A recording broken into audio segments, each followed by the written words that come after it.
Well, hello there. I thought I'd give you guys a glimpse at the aquaponics system and how it's doing. So I'll give you the rundown of aquaponics after I show you the plants that are doing fabulous. So I planted this zucchini seedling probably 2 weeks ago. Zucchini loves aquaponics. He's already starting to flower and he's just done huge.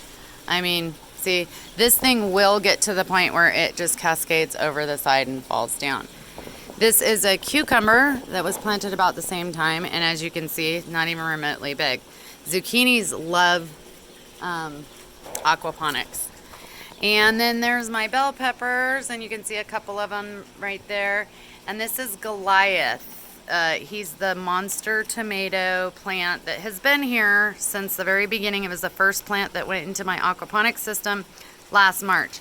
So this is a 1-year-old tomato plant that is just going strong. I mean, this thing's just getting bigger and bigger. I just harvested probably about 25 tomatoes from this today, and it's still got a ton more. My borage is doing awesome. Look at it just growing right out of there. And I do have some cauliflower and some herbs. Here's some dill growing in here. Of course, always sprinkling my marigolds seeds everywhere. Got some calendula. My peppers, the leaves and everything just look horrible because when the wind comes through here, it just really gets them. And I harvested probably about 8 peppers off of this today. Got some calendula. This is a lemon cucumber. And then from this side, cilantro and parsley seem to absolutely love aquaponics. And then these are sunflowers. But this, I am going to totally butcher the right way to pronounce this. I want to say it's called a nostratum. These are edible flowers. These are doing better in my aquaponics system than they are doing in the raised beds. So they seem to really prefer it. Here's a green bean. Green beans love aquaponics. Anything that asks for fish emulsion once a week or once every 2 weeks, anything you're supposed to put fish emulsion in, always does excellent. Ironically, the wind blew it over and it just decided to keep growing like that. So I've just left it alone. And then I have another, this one is I don't know if this is a beef eater or a yellow pear tomato. This one is so funny because it grew through the top and just has kept going. So I will show you guys that angle from over here. I've been working a lot in my gardens and in the yard, so you'll have to excuse it. Did get my first strawberry of the season. Getting another one over here. My green beans are doing good. Radishes coming in. Got all kinds of lavender coming in. So from this side, as you can see, I mean, there's that, it hit the ceiling and just started growing sideways from the top. But, I mean, that's just one tomato plant. And here's a green bean plant. Let me show you right here. It blends in. There's another one right behind it. And they do excellent with the tomatoes. And here's a pear tomato with some calendula growing out of it. Another green bean plant. They just do phenomenal. There's parsley. Italian parsley. It's relatively large parsley, probably bigger than you're used to seeing, and cilantro. And what you'll notice all over them are little ladybugs. If you look, there's a ladybug crawling on this string here, some crawling up the cilantro, and I put in a bunch of them last night, and then they crawled. I just set it right there and I stuck a branch and they just crawled all the way up this. Harvested some peas from my peas today, and the ladybugs are even up there. So as a real minor explanation, the idea behind an aquaponics system And excuse all my algae, my tilapia actually get here today. I just ordered my fingerling tilapia. The water is not brown or dirty. It has a iron supplement in the water, so it makes it that color. But if you see the algae, see, my tilapia eat the algae. And during the cold season, when I can't have the tilapia in here, I just use koi. There's a big goldfish right there. Koi and goldfish to keep the system going, because they can handle the colder weather, whereas tilapia cannot. Oh, before I squish my flour. Okay, so the water gets sucked up out of here with a pump. It pumps it up this pipe, which then runs along the perimeter of it, and it's dumping it into each grow bed. See, there's an inlet right there. It's bringing the water into each grow bed. These grow beds are filled with lava rocks. There is no dirt. This fills up. It's half of a 55-gallon blue barrel. I don't know if you can see that.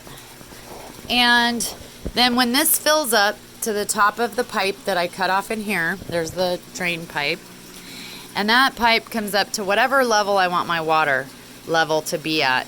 And this is just a pipe with a lid on it, and when this fills all the way up, it creates a cyclone when it starts draining down that pipe. And with this lid on, it creates an air bubble that comes up, and it creates a suction. And this entire thing, it's getting ready to do it right now, will flush out like a toilet. And 22 and a half gallons gets dumped out in a matter of seconds. So it does all this on siphoning and gravity. The only electrical component that I have that runs this whole system, and you can see every bed has its own drain. There's some going right now. They're dumping. So the water dumps into the sump tank. I have the sump tanks because the water level in these are the ones that go up and down, and my water level in my actual fish tank stays at the same level all the time, because these just will drain from here into there. So the fluctuation of the water is actually happening more in the sub tanks than in the fish tank, which we built this fish tank. It's a 600-gallon fish tank. We built a big wooden box that was really supported and lined it. Do not use white lining like my husband. And that's the whole idea, is that the fish waste fertilizes the plants, and the plants clean the water for the fish. And it's just a symbiotic relationship that keeps repeating itself. And the only electrical component to this whole thing is the pump that's in the water that pumps the water from the tank up. Everything else works on siphoning and gravity, and these tanks will probably go about every 10 minutes. They flush. So the plants get infused with fertilizer, and then when it dumps, they get infused with oxygen. So it is by far my favorite way to plant. It is by far the easiest. I'm not pulling weeds. I'm not fertilizing. I don't have to water it. I use 1/10 of the water that I would typically use. I'm not restricted by space either. I can pile my plants up, kind of like in this one. I've got another big old borage, got some cauliflower, some more cauliflower. There's like, you're not restricted because it can't steal the nutrients from the other plant. This side's a little bald because of the wind, and you can see it's starting to get windy, and it has just beat the hell out of my plants. So I think I'm gonna do some low profile plants here, like lettuce, things like that don't get tall. Or have stems like that, because it does get beat up pretty bad here. But it works fantastic. My tilapia I will harvest in October. They can handle the 118-degree weather. What they cannot handle is 46-degree nights. I came out here and about $400 worth of fish was dead that I'd been raising all season. But live and learn. But so this just gives you, that's calendula growing over there. I'm harvesting a ton of calendula because I am doing a lot of apothecary type style medicine to heal my family. My husband just had a skin cancer treatment that left his face completely raw, and he has been using the calendula balm that I made him, and it has healed his face up so insanely quickly. There's another green bean plant right there, some morning glories right here, and a evening sunflower, and what is that, a cucumber. So I'm going to be planting a lot more in here, but I thought I'd give you kind of an update. This is called an ebb and flow system. There's tons of different, there's a raft system, there's all kinds of these, you know, and this is just one way that we've done it. I have grow lights up there, but for some reason, when I have the grow lights on, it wigs out the camera. And it also makes the plants look yellow. I don't know why, but if I were to have left these lights on, you would have stripes across your screen right now, and all these plants would look half dead. So I had to turn them off just to show you. But anyways, that's kind of Aquaponics 101, and just giving you an update. I do plant in all media. Like, I plant aquaponically. I do a lot of container gardening, and you can see that back there. I've got potatoes, onions, radishes, and carrots back there, all in containers. I have, like, these ones just got planted as well. Onions and radishes growing here, celery,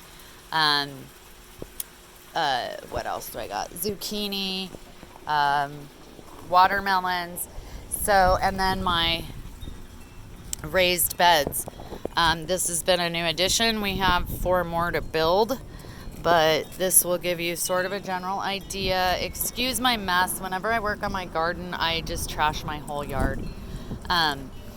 So in here, lots of, definitely was harvesting some of my chamomile today, some borage. It just all looks so beautiful. My garlic looks like it's getting ready.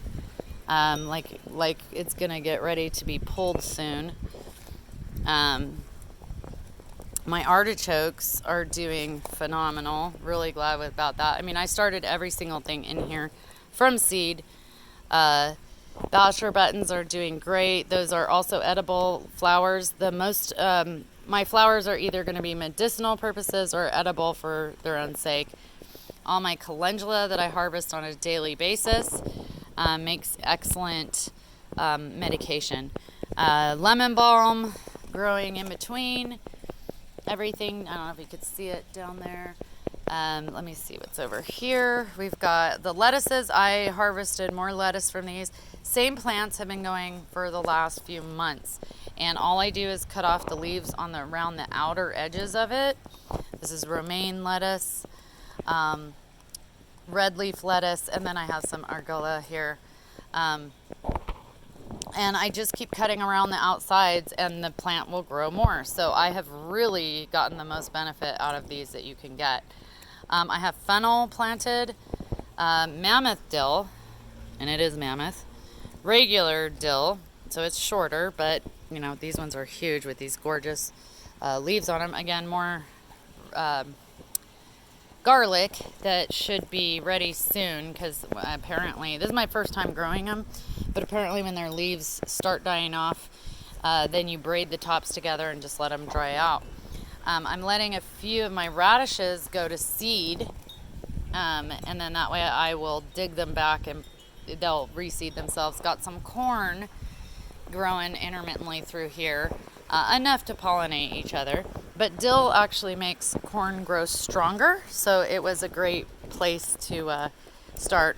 Sunflowers mixed in. Sunflowers excellent with corn.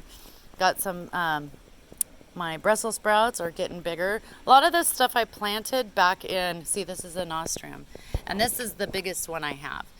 See how it just doesn't look as happy as those other ones. Carrots. A lot of these I planted in October of last year. Feverfew. That is an incredible, that's your apocalypse ibuprofen right there. Another borage. These flowers, first of all, this helps keep the tomato worms and everything else out, but these flowers are also edible. I'm actually going to be putting them in a salad.